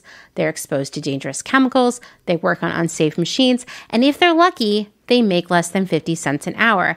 And many of these exploited workers are children. That's what you're investing in. And here's your return. Every piece they make that gets sold on Etsy is part of your profit. Enjoy your dividend check. Well, beyond the ethics of it all, it turned out very fast that maybe Etsy stock wasn't a good investment. About a month later, Etsy's stock prices tanked as it was revealed that as many as, are you ready for this? 2 million items for sale on Etsy, about 5% of all the goods on the site, could be counterfeit or violate trademark laws. Furthermore, this rampant reselling and theft of intellectual property was causing a surge of Etsy sellers to leave, heading off to start their own websites, to go on to Shopify, Big Cartel, etc. And remember, Etsy needed those sellers in order to sell stuff to shoppers. So this is bad. This is very bad. And this led to a group of investors filing a class action lawsuit against Etsy claiming fraud. Basically, the suit claimed that Etsy's CEO and officers failed to disclose numerous problems with the site, which could affect the stock price, including that 5% off merchandise for sale on Etsy being either counterfeit or constituting trademark or copyright infringement, and that bigger brands were increasingly pursuing sellers on Etsy, basically legally pursuing them, as in filing lawsuits and cease and desist notices. And all of that legal action was going to jeopardize listing fees and commissions. The lawsuit continued to say that Etsy management knew of the rampant trademark and copyright infringement and fraudulent stuff and everything else, but did little to stop it. And in fact, worked to hide this information from potential investors. And I would say, yeah, that's probably true. This was not a good time for Etsy. In its first earnings report, it revealed that it had lost almost $37 million in its first quarter, which in the previous year, in the entire year, they had only lost $400,000. So something was going very wrong. To make matters worse, around the same time, a profile of a $1 million Etsy seller, someone that Etsy had been touting as a top success story, this profile done by Fast Company led to the discovery that this seller was also reselling stuff she was buying from Alibaba, and some of that stuff was copied from other brands and designers. This was not a good look. This was the worst look. Next, Amazon gets in on the action. They're trying to ramp up their own competitor to Etsy, Amazon Handmade, and they were literally sending Facebook messages and emails to top Etsy sellers to try to get them to leave the platform and join this new one. By the way, you can still sell handmade on Amazon. It's still there. But you have to be prepared to sell to customers who expect super fast, free shipping, and low prices. Oh, wait. Are we talking about Etsy right now or Amazon?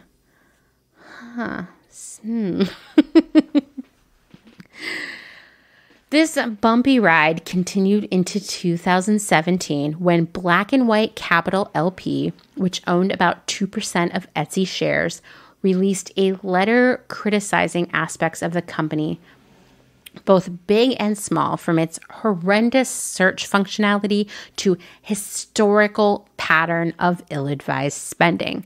This was the last straw. Chad Dickerson was ousted as CEO. 8% of the Etsy workforce was laid off, and a new CEO, Josh Silverman, was put in place. With Silverman in place, the company took off. Sales continued to grow to more than $1 billion per quarter in 2018, and then to $2 billion per quarter in 2020. It's always important to remember that Etsy only keeps a small fraction of that money, and they must continue to keep that momentum of growth because they're still smaller than eBay, but they are getting closer and closer. So we've talked about how, Etsy only takes a small part of that sales revenue, right? And, for many years, all that Etsy was receiving there was that listing fee, which I want to say was 20 cents, and then that 3.5% commission. Etsy was like, we need to make more money off of our sellers, right? So just before Silverman took over, an Etsy executive told Forbes that more than half of Etsy's revenue came from sellers' fees, including its new proprietary payment processing system, which took a fee of 3% plus 25 cents per U.S. transaction from the seller. And the company had made it the mandatory default option, removing the option for sellers to use their individual PayPal accounts because listing fees and commissions weren't generating enough revenue. Etsy looked at these transactions and said, why is PayPal getting a piece of this? We want that money. It's the same thing eBay did. And like that, Etsy was able to increase its revenue. When Etsy began to promote free shipping in 2019, promote is not a great word here, maybe demanded, extorted, I'm not really sure. But in order to be pushed up in the search results, and by the way, when there are tens of millions of items for sale on the site, being in those first few pages of search results can really make or break your business. I've had various jobs where we try to do as much analysis and research into what we would call page fatigue, which was basically like how many pages of product can you have before customers stop looking. One of my jobs, we had like 50 pages of dresses, and we found that most customers stopped after the 10th page. So those 40 other pages weren't being shopped, and they were just sort of a liability. And what it really said to us is, okay, we need to buy less kinds of stuff and more units of the things we buy. That's not what's going on here at Etsy. Etsy obviously has millions of items for sale on there, and it's all based on individual sellers. And Etsy wants as many listings as possible because they get a fee for that. They're saying, hey, if you provide free shipping, we will push you up in the search results. You won't get lost in those pages that people are too bored to look at. Well, it's also important to remind you that the seller pays for that so-called free shipping because, as we know, there is no such thing as free shipping. Now, some smart sellers realized that right off the bat and raised their prices. Others did not. But either way, it's that same old scam of free shipping that Amazon and every other retailer are selling to you. Now, Etsy is in on that. That initiative actually resulted in a 37% increase in Etsy's revenue over the previous year. And to be clear, this free shipping was a direct attempt at competing with Amazon, or at least an acceptance of the Amazonification of online shopping.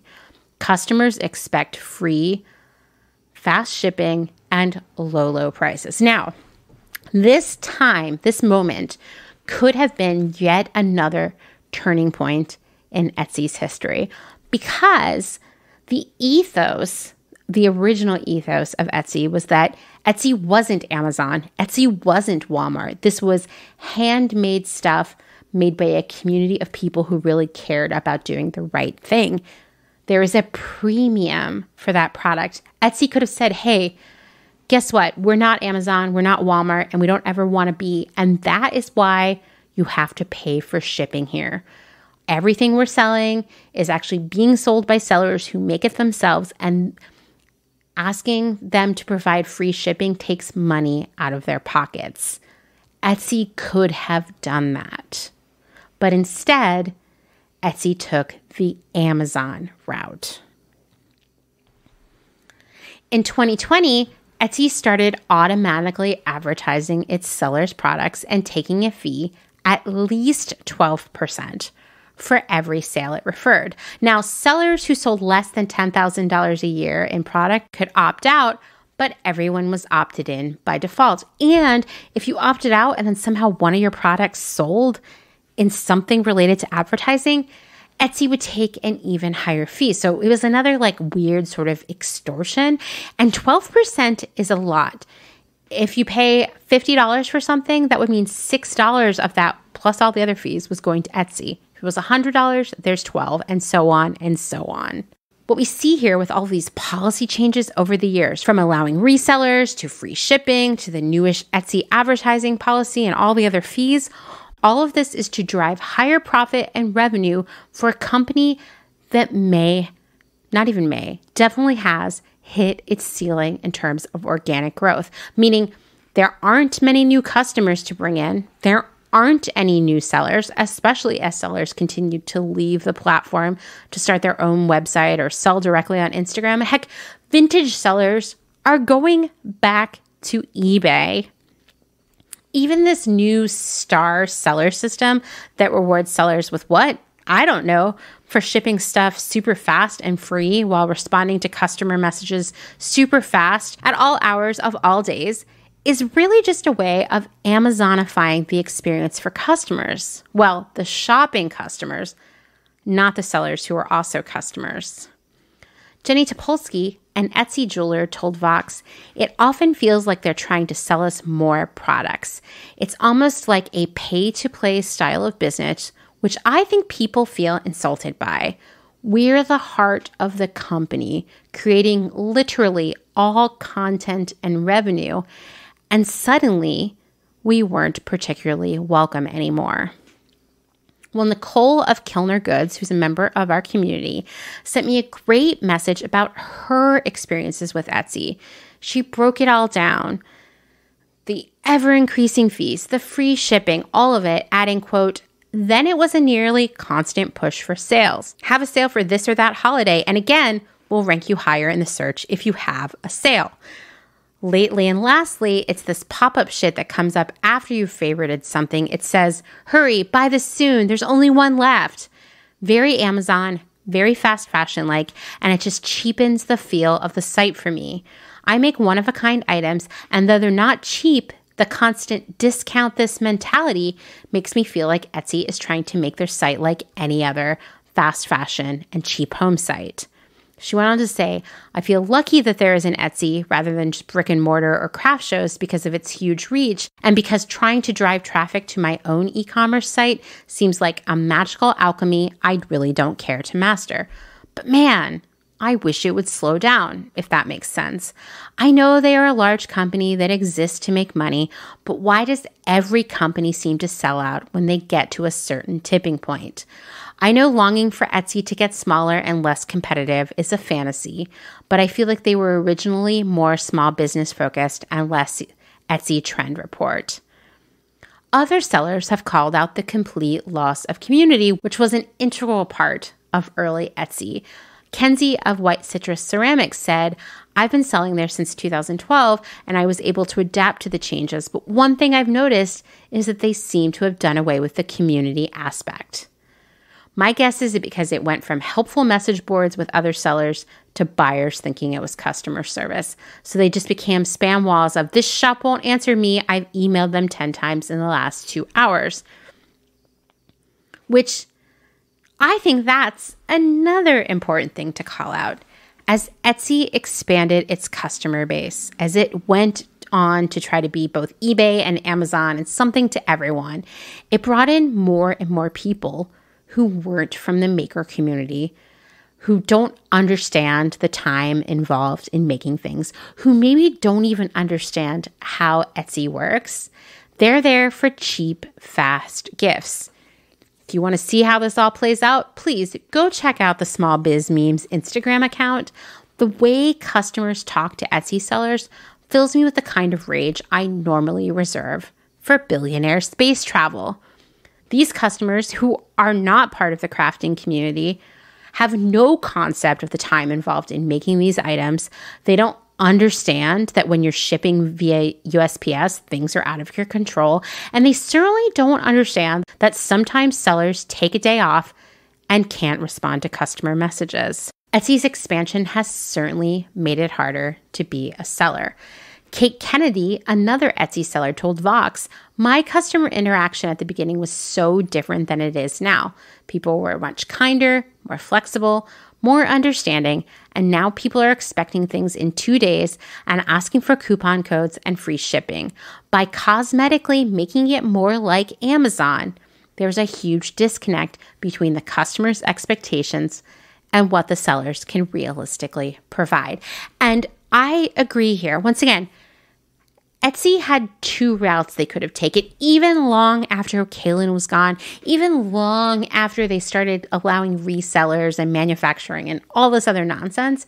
There were still 2 paths they could have taken. One, which is the one they took, is to be like, we're gonna copy Amazon. We're gonna do all the things that Amazon does.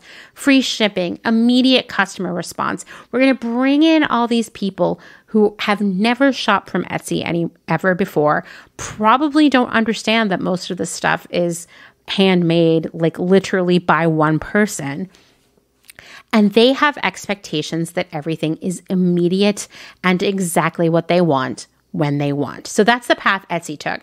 Etsy could have taken that other path where they said, hey, guess what? We're Etsy. We're not Amazon. We're not Walmart. We're not any of the other places that you shop. We are special. We do something that no one else is doing. And that is, we sell you things made by people that you can literally talk to, that you can become friends with on the internet. These people are making this stuff in their homes, and it's special. Don't harass them about how long it's going to take to ship. Don't send them menacing messages because you haven't heard back from them within an hour of your first message. Don't expect discounts and coupon codes, and don't expect free shipping, because Etsy is special, Etsy is premium, and therefore it doesn't operate by the same rules. Etsy didn't choose that. Etsy was like, no, we're going to be Amazon. Once you let that genie out of the bottle, you can't stuff it back in. Etsy can't suddenly next week be like, you know what? We're going to go that other route. It's too late. In December of 2020, as the USPS practically collapsed, packages were lost or delivered in late January or even in February. Rather than stepping in and educating buyers about the issue, Etsy opted to instead say, hey, USPS is behind schedule, so why not just buy a gift card instead? Meanwhile, sellers were left to deal with the harassment and threats of customers who somehow, I don't know how, had not yet heard that USPS was falling to pieces. Once again, go visit small biz memes and see the way customers were treating these makers. It is infuriating. How these shoppers didn't know about what was going on in the world is beyond me, but they were harassing these sellers, accusing them of trying to rip them off, threatening to report them to like Visa and PayPal and Better Business Bureau and anyone else. And Etsy could have stepped in. It could have been that easy. For example, Poshmark. Poshmark over-communicated with its buyers about what was happening. There was a massive banner on the site that basically said, hey, USPS is a mess. Your stuff is going to be late. Plan accordingly.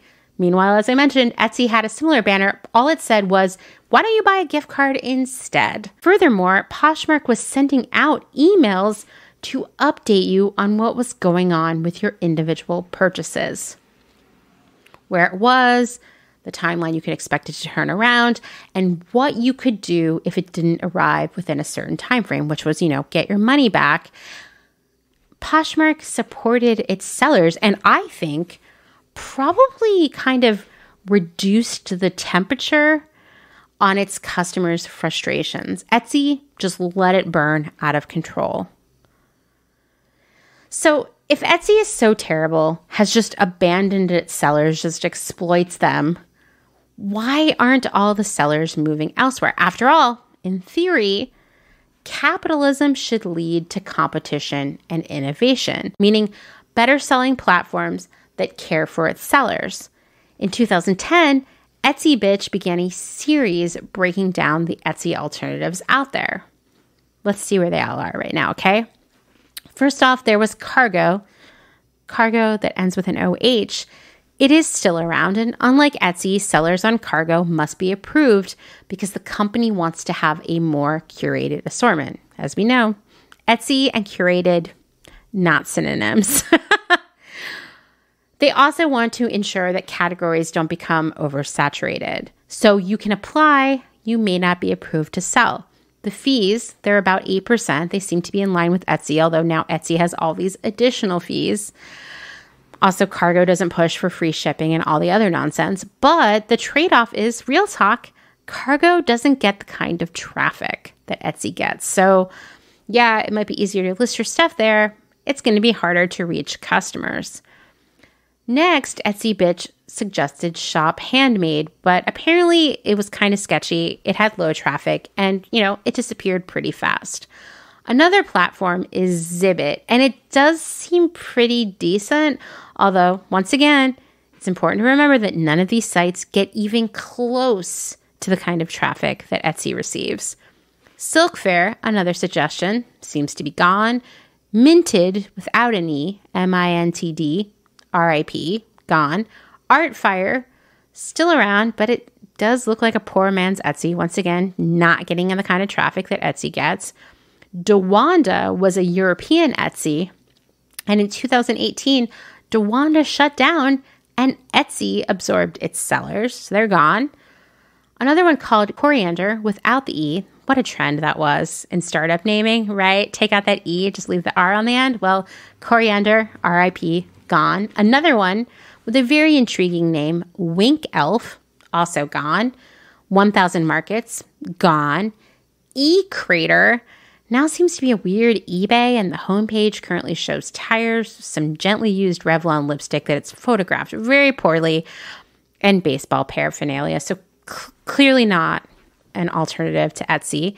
And as time passed, as Etsy needed to maximize its sales and profits by reaching every possible customer and seller on earth, it began buying up other companies that were either direct competitors or at least doing the Etsy thing in another country. This included LO7, which was the Brazilian Etsy, A Little Market, the French Etsy, a company called Trunkt, that's Trunkt, which was a wholesaler of artisan-made goods. Basically, Etsy's like, we're going to corner the wholesale market as well. And so now Trunkt is Etsy Wholesale.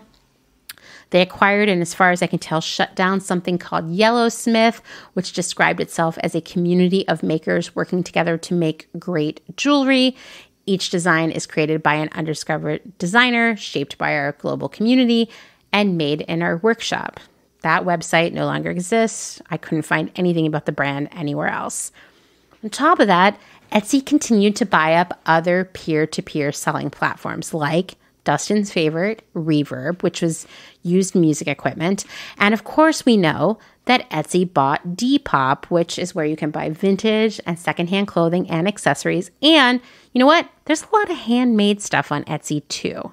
Basically, just trying to absorb every part of the business that it can, because when you've reached the maximum number of sellers, the maximum number of customers, and you've kind of maxed out fees at this point. I mean, if Etsy raises any more fees, creates any more fees, more people are going to leave the platform. When you've maxed out all of that, you have to start gobbling up other companies. And that's what Etsy's doing right now by buying Reverb and Depop and some other ones. So now in 2021, if you sell vintage clothing, you do have options out there if you want to escape Etsy. You could go to eBay or Vinted, Mercari, even Poshmark. Can't go to Depop anymore because Etsy owns them. None of these options are great, right? If you're a maker, the options are even worse because it's either Amazon handmade, which sounds terrible based on what I've read. Jenny Topolsky described it to Vox as, terms for the sellers are awful. For all of the things they've changed, you still run your own business on Etsy. If you sell on Amazon, you're working for Amazon. Of course, there are the few remaining sites that I listed, but they don't bring in traffic. You can't run a business that way. And so for all intents and purposes, Etsy has a monopoly on handmade goods. This allows them to dictate the terms from pricing to policy, and sellers have little room to argue. Is it unfair? Oh, yeah, for sure. Does it go against Rob Kalin's vision? Absolutely. Kalin would tell Vox in 2019, how much money does Etsy have in its bank account? And how much does the average Etsy seller have in their bank account? Who can afford to be more generous? Yet here we are. The company is asking the sellers to be more generous with the company. Etsy is not 2005 Etsy. It's not even 2008 Etsy. Were one of those years the golden era? I don't know. What was the time that Etsy sellers look back on fondly as the time they wish they could relive? A time they know they were so lucky to experience. It's hard to say. If you asked the writers of Etsy Bitch, who, by the way, stopped publishing in 2011 after the death of one of their team members, Angelica Rail, they would tell you that Etsy never had a good time, that it had always been a shit show. But certainly, Etsy Bitch would have a lot to say about free shipping and star sellers, manufacturing, advertising, and all of the other nonsense that came later. In fact, can we start a petition to bring back Etsy Bitch? The world needs it. I don't know when the original ethos of Etsy died. Probably when Rob Kalin was ousted the first time, maybe the second time. But regardless, as Jenny Topolsky, who I've quoted numerous times in this episode, would tell Vox, it's just a place to sell now. I still think the company is more ethical than a lot of big companies. I don't feel particularly mushy feelings towards them. It's kind of just business, whereas I used to feel a lot more. That's not quite as harsh as Etsy is just Walmart with a better font, but I feel both of them. I want to wrap things up here by saying this. Please don't stop supporting all of the small business people who sell on Etsy. This is their lifeline to customers until something better comes along. And right now, that better thing doesn't exist. I like to imagine a nonprofit cooperative for sellers where, yes, there are still fees, but that money is used to run a good site, provide customer service, all of the things that are lacking at Etsy, run with true transparency, and a vote from all members of the co-op. Just something for all of us to noodle on. There could be something better. Rob Kalin, if you're listening, call me. We can talk about it together. Thanks for listening to another episode of Clotheshorse, researched, written, recorded, and edited by me, Amanda Lee McCarty. Please, if you have a moment, if you enjoy what you're hearing, please leave a rating and review on Apple Podcasts and tell a friend. If you would like to support my work, please consider becoming a patron. You can learn more at patreon.com/clotheshorsepodcast or make a one-time contribution via Venmo to @Crystal_Visions. Please don't forget to check out my other podcast, The Department. It's the fun podcast. This is the unfun podcast. And last but not least, thanks as always to Justin Travis White for our music and audio support. Bye.